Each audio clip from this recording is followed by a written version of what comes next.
नमस्कार दोस्तों, स्वागत है आपका मेरे YouTube चैनल MV गैलेक्सी पर। दोस्तों, आज जो मैं आपको कहानी सुनाने वाला हूँ वो एक सच्ची कहानी है। दोस्तों, इस कहानी के बारे में कई किताबों में लिखा गया है और दोस्तों इस कहानी का नाम है गजेंद्र मोक्ष। तो दोस्तों चलिए शुरू करते हैं। दोस्तों, पुरानी बात है, द्रविड़ देश में एक पांड्य वंशी राजा राज्य करते थे। उनका नाम था इंद्रदुम्न। वे भगवान की भजन में ही अधिक समय व्यतीत करते थे। उनके राज्य में सब सुखी और शांति में थे, परंतु वे अपनी प्रजा को ज्यादा समय नहीं दे पाते थे। वे हर काम का श्रेय भगवान को ही देते थे। वे कहते थे कि मेरे राज्य की व्यवस्था भगवान कृष्ण ही करते हैं। राजा इंद्रदुम्न का मन भगवान की भजन में ज्यादा लगता है। राजपाट को छोड़कर और अपने पुत्र को राज्य देकर खुद जंगल में भगवान की आराधना करने लगे।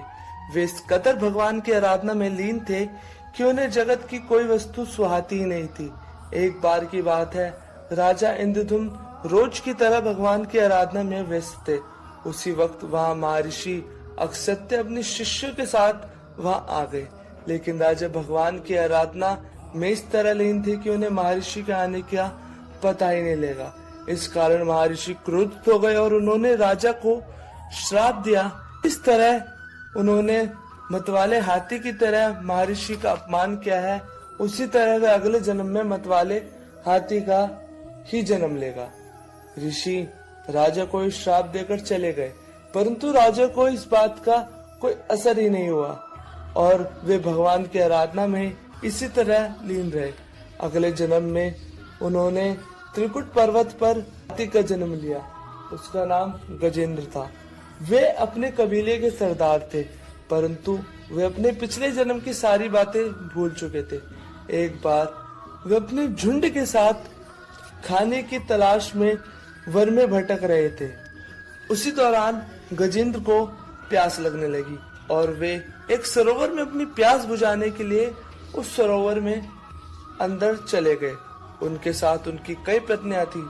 वे जब उस सरोवर में घुसे तो गजेंद्र के पांव एक मगरमच्छ ने पकड़ लिया और वो मगरमच्छ गजेंद्र को अंदर सरोवर में खींचने लगा।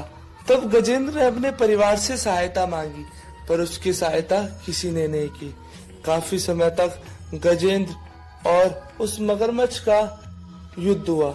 1 महीना बीत जाने के बाद जब गजेंद्र के सारा शरीर उस सरोवर में डूब गया और बस उसकी सूंड यानी उसकी नाक बची, तब गजेंद्र को ऐसा एहसास हुआ कि अब तो मेरी मृत्यु निश्चित है, लेकिन मुझे लगता है कि कोई तो है जो मेरी रक्षा कर सकता है।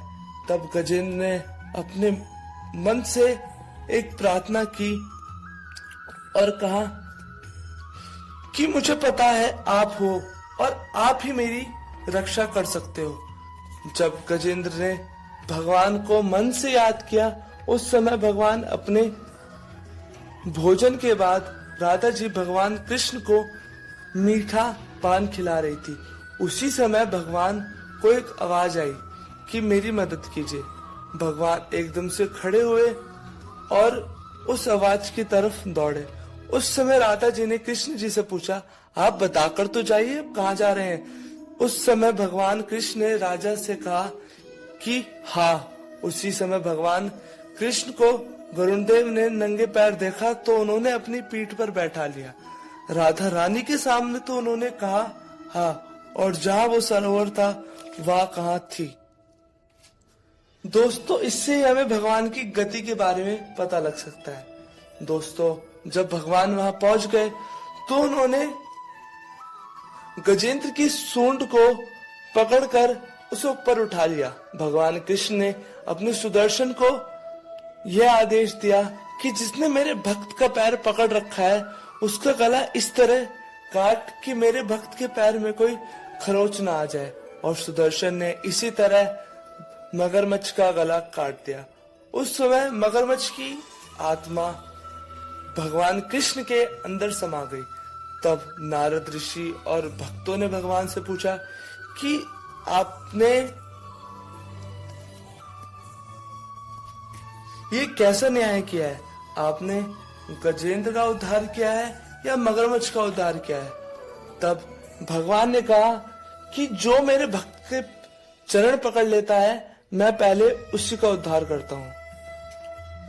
दोस्तों उसके बाद भगवान ने गजेंद्र को भी अपने साथ अपने धाम को ले गए।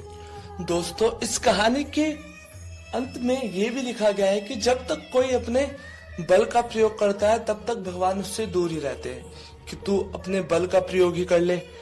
जब वो अपने बल का प्रयोग बिल्कुल बंद कर देता है और जब उसमें बिल्कुल भी शक्ति नहीं बचती, तब वो भगवान को याद करता है और भगवान उसके आगे मदद करते हैं।